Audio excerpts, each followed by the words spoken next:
17 years old, ano yung naisip mo bakit ka nagnegosyo sa murang edad mo na yan? Naisip ko po ito dahil sa pinagdadaanan din po ng magulang ko na lubog po sila sa utang din. Gusto ko po mag-step up para makatulong o madala sila sa magandang buhay po. Grabe, kinilabutan ako kayo, no? Hindi, Oh my God!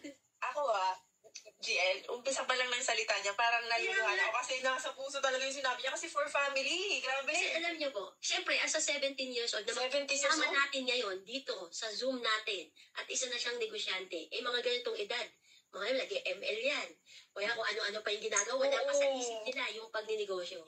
So, ano yung kita mo dito sa negosyo natin? Bakit ito yung naisipan mong umpisahan na negosyo?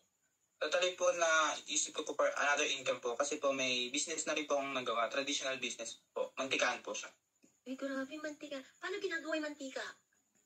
Kumu-order po ng per container, then sinasalin ko po siya sa mga bote po ng gin, then 1 liter, 1.5 po. Tapos nire-resell ko po. Uy, Grabe ang naman sipag. natin. Diba, isa to sa magiging inspirasyon po dito ng mga kabataan, mga katandaan. Diba? Dahil, diba, 17 years old, at least sa murang edad mo is meron ka ng goal.